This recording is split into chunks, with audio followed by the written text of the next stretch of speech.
I'm Cheryl, I'm Kitty Scott Claus. and this is Killers, Cults, and Queens Sleepover, the Spooky Sleepover.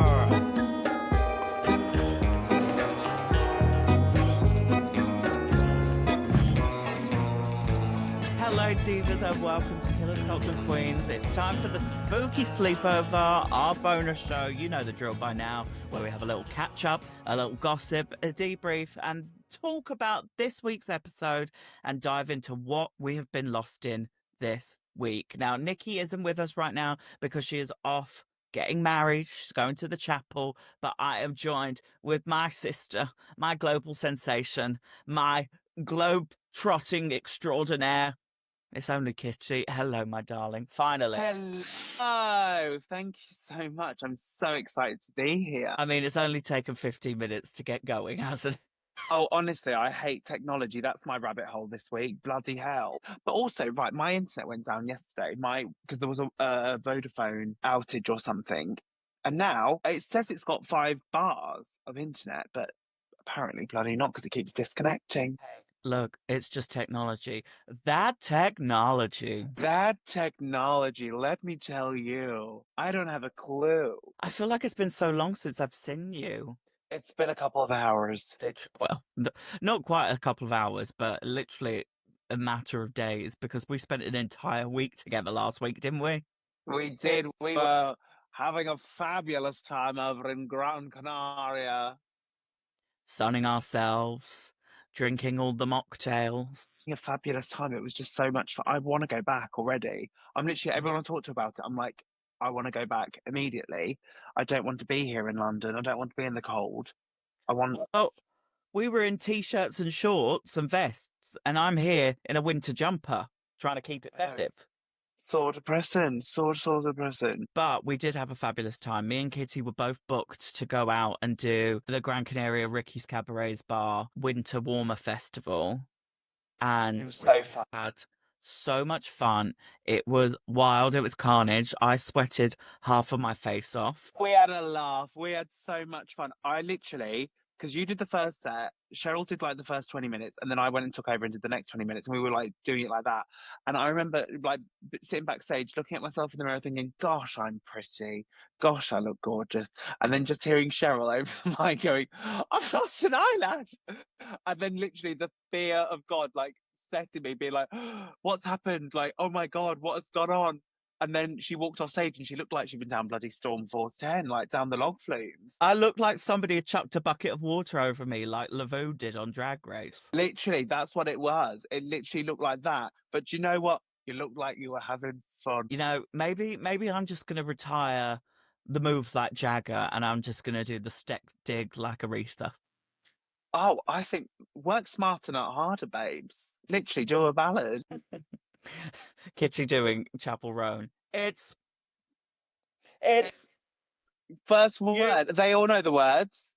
No, my You- new one now is Sugar Babes. You get to sit. You get to just sit down.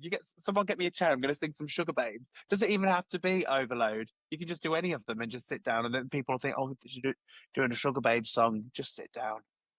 I know, but we have been possessed by the power of Bailey J. Mills all week, and we cannot stop quoting one of her videos. And it's the video where Bailey walks out of the cinema and she goes, "That movie." That movie. And also what are you serving here? Burgers? Cheeseburgers. What the fuck? But we find a way to integrate it into anything. So it'd be like, "That sun lounger." Oh, literally, truly anything. That water slide. What the fuck? We need to talk about the water slide. So we went to a pool party. It was a chaotic pool party, to say the least. It was like that bit in Toy Story 2. Do you know when the Barbies are having the pool party? Like, what a great party! It was just that with boys in Speedos. But Kitty decided for some reason to get this poor person's Lilo, and she took it up the big old water slide and just took it down. She skimmed halfway across the pool. I thought she was going to go onto the bloody tarmac. But you know what? I stuck the landing. I didn't go in the water. I was literally, I was like, "Woo." But the best part is Kitty tried to impress the boys so much. She was like, I've put an eyebrow on. I've drawn an eyebrow on. I've drawn an eyebrow. I put an eyebrow on and I was like, I'm not like Shez was literally like, bring a towel. And I was like, no, I don't need a towel. I'm not gonna be going in the water. I'm going in the water. I can't get this bad for me, you know what? My sarong. And then literally Victoria's gone. Vic literally picked me up and threw me in the water. And then I was literally like, my eyebrows. They're like, they're still there. I was like, oh, okay, I can go down the water slide. So it was Nick's face glue setting spray. See, that's why I'm the face of that. But no, we had so much fun the entire week. It was wild, it was chaos, it was carnage. But I do feel like I'm very wet, but I do feel like we needed to come home to stop us being silly little sausages. Oh, 100%. Like literally, I don't know how people live out there. How those girls in Ricky's do it. Like every day in, day out, like all the shows. I'm in awe. I'm in absolute awe. If you can go to the Gran Canaria and watch the drag queens over there do it, because they're doing it like no one else. They're the most hardworking queens I think I've ever seen in my life. And you know what works harder? It's Jenna. That eyebrow. That eyebrow. Oh, that's setting spray.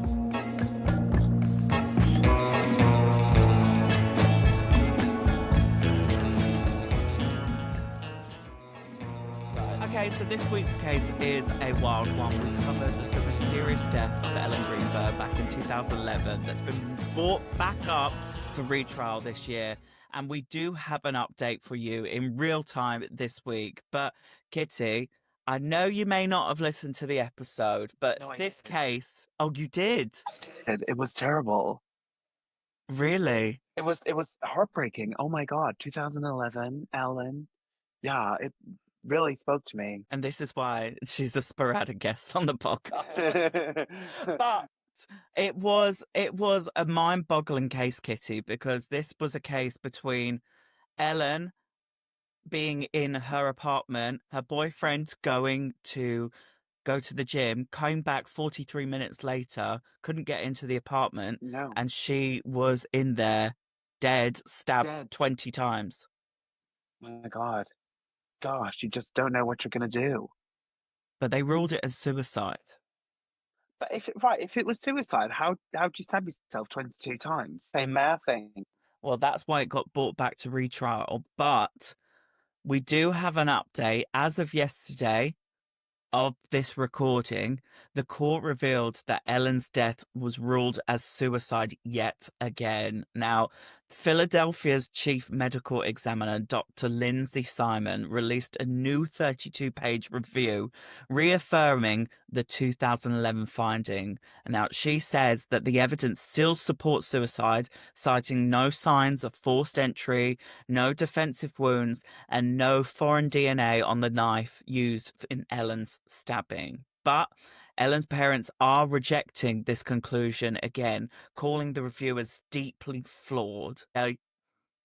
Now, their attorney argues it ignores key details like unexplained bruising, missing surveillance footage in the apartments, and what they say is the physical impossibility of Ellen inflicting 20 stab wounds, including one to her spine, which you basically said. Well, there's no way. I'm sorry, I'm not buying it. I'm not buying it. I think we rebook it again. Well, I think it will go back to retrial because these parents have been trying to get this trial since 2011 and they've only just got it in 2025. What's the maths on that? 14? 14 years. I don't know about you, but that takes some sheer determination to make sure that there is justice for your daughter.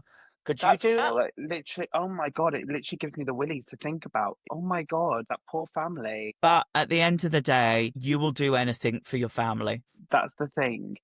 But you'd do anything, especially like, but when you know it's that.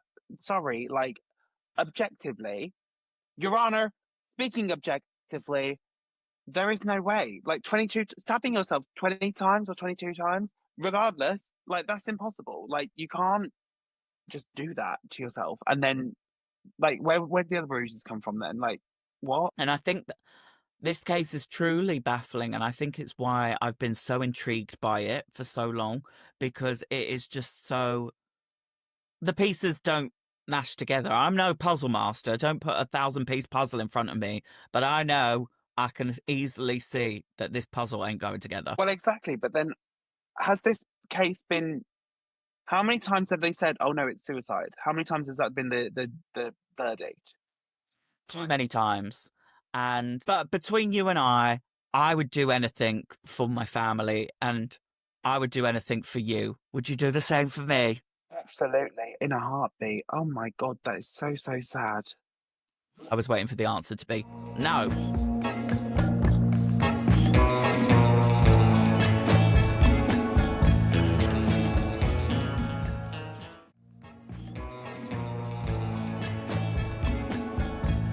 All right, Kitty, you've done this once before. It's time to do it again. What the hell have you been lost down your rabbit hole of the week this week? That's a brilliant sentence. You want to try that again? Right. Well, I shall tell you what my rabbit hole is. This bloody three-eye atlas, which I think I'm in two minds about it. Let me give you the lowdown. It's an interstellar object which has come into the solar system, and it's being propelled by, it's not being pulled by gravity or the sun or anything. It's on its own course, and it's flying through the atmosphere. What do you call it? Flying through space. And what makes it interesting is that it back in the 70s, when they put that sound out into space, they put a massive noise into space, blasted it into space, and like haven't heard anything from it. And then from what also I've got this from TikTok, so it could all be wrong, it could all be false. And also I was thinking, like, if this is going to be such a huge thing, why is it not on the news? But then I was like, the news are covering it up. News are covering it up. Oh my God, we're going to have aliens visiting us before we bloody know it. But then also I was like, if they were, like, you know what, it's 2025, go off. If We'll the take them aliens to are coming. Primark. They'd love it. But anyway, so back in the 70s, they blasted this sound into space. This UFO, Three Eye Atlas, is coming from that exact location where the sound was pushed into space. So it's coming from that, which they're like, that's so bizarre. Anyway, it's called Three Eye Atlas because it's the third ever interstellar object that has been confirmed to be like interstellar, you know, like from a different galaxy, from a different universe. Anyway, it's coming through the universe, and what makes it interesting, it's corrected its course. So like it's been going on like beep, beep, beep, beep, beep, like a pin, like straight. The second it goes off, it corrects itself and it carries on. And it's like, that is not natural. If that was a comet or something, it wouldn't do that. And It would also be going anywhere. the lights on it. So originally it had like green lights, and then they've become red lights now. Everyone's saying it's got spores which are coming off it. And then now, I think it was like October the 3rd, on October 3rd, he asked me what day it was. It's 3 Atlas Day, bitch. Um, it went and hid behind, so it went behind Mars, and apparently it's going to be behind Mars now. The way, like, it's the planets are like revolving around the sun. Apparently, it's going to be hidden and like masked by Mars now for like a month or something, and then it's going to come out the other side, and it'll just carry on its journey. And it's like, wait, what? Like, that's so bizarre. Anyway, further to the rabbit holes that just keep popping up on TikTok about it. I've got this spirit lady, this medium, who says she connects with the aliens on board. Don't even know if there's aliens on board, but she says they're here for peace. It's absolutely fine. They've come to collect some like higher beings or something. And if you're a higher being, you know already that you're a higher being. So I'm like, well, there we go. I'm not one of them. Hello? I know, it's getting very that, isn't it? And it blows my mind. But I'm literally like, in my head, I'm like, that is so wild. But then also, if it's true, are we going to have like an alien apocalypse literally like next week? I think that would be quite fabulous just in time for Christmas. Could you imagine No, the street? Oh my God. Well, they'd never get parking. No. Where I'm would you... sure they could share the BBC helipad. Well, I think it's too big for that. Apparently, this rocket is like and that's the thing as well, right? So the way they know it's not a comet is because, do you know, like a comet, like a shooting star or something, the light shines behind them, like where it's gone, like gravity. Yeah. You know, This is the other way around. So it's like a light on the front of it. How weird is that? It's a headlight. It's a They've got car. they've got the full beams on. They've got to see where they're going. And it's moving so quickly that they're like, this is 100% aliens. 100%. But then, like, this is, and I keep going back to it. I'm like, why is it not being reported in the news? Do they not want to scare us? Maybe this is why we had that alert on our phones the other month. What, in anticipation for their arrival? Well, I thought that was for like nuclear war or something, but maybe it's for aliens. But then also, if it was for aliens, what are we going to do? I'm not going to go down the tube, am I? You don't go down the tube anyway. I know, but what do you do in that scenario? What are you meant to do? You hope for the best. I think you Canned just goods. get your tinned sweet corn. Get your psyllium husk and call it a day. You never know what they're into. But no, I am fascinated by this. I've always been fascinated by aliens, and I truly think if they were going to land, Hyde Park is their base. I just think like the way this year's going and like the way the world is right now, it's like, sure, why not? Come on. Wouldn't make it any bloody stranger. I mean, it's not about being strange, it's just keeping it exciting. Yeah, completely. Maybe I'm one of the higher beings. Maybe they're going to orb me up. Maybe this is why your internet wasn't working, because they knew you were about to talk about it. Oh my God. The psychic lady, she said there were reptile aliens. And I don't know what that means, but yeah. I don't like reptiles. Well, you do. Oh my God, you've got one.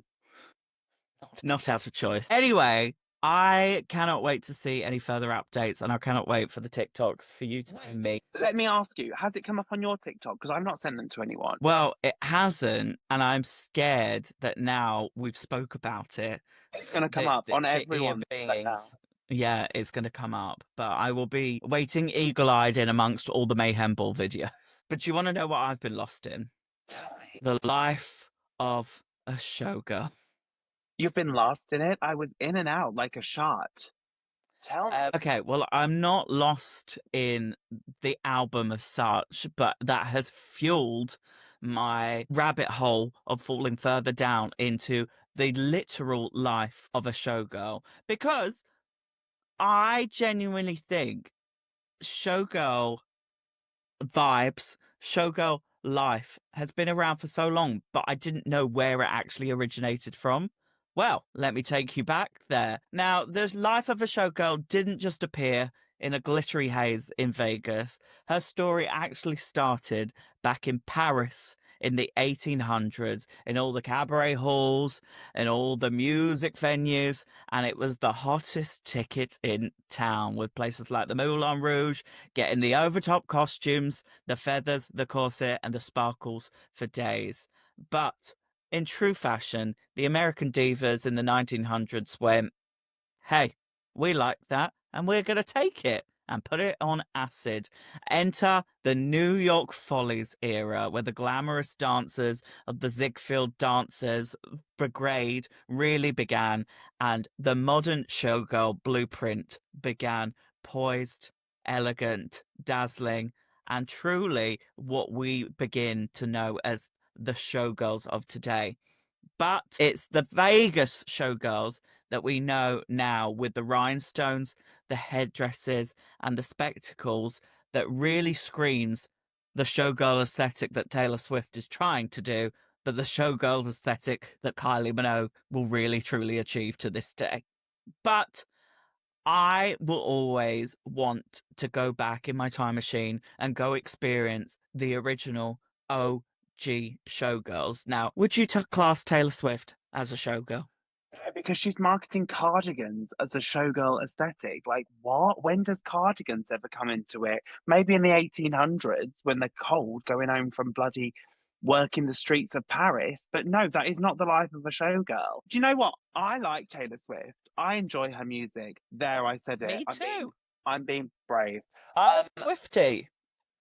I wouldn't go that far. I wouldn't go that far for myself, but love that for you. But I was very excited for this album. I was like, oh my God, it's going to be such a different sound. It's going to be so different. It's going to be so, you know, like. Yeah, I thought it was going to be a return to 1989. That's what I thought. And then this comes out and I was like, the only one I like on it is The Fate of Ophelia. And I like The Life of a Showgirl, but I like that because Sabrina Carpenter's in it and I'll like whatever she does. Whereas every other song in it, I'm like, this isn't it. This is not hitting. This is not slapping. I'm not buying what she's selling. I just think it's such a missed opportunity, like marketing wise. You could call this album, I don't know, Midnight Again. And I'd be like, yeah, sure. It could have called it Midday. Midday, mid-afternoon, not even midday. Afternoon tea. Call it dawn. But at the end of the day, I am sure this album is going to grow on me in one way or another. But the life of a showgirl, we're going to leave that on the streets of Paris in the 1800s. I think that's fair. I think that's the best place to leave it. Taylor, Alison, Swift. Is her middle name Alison? I think it is. Ophelia told me it was. Sure. Leave it. Leave it, Taylor.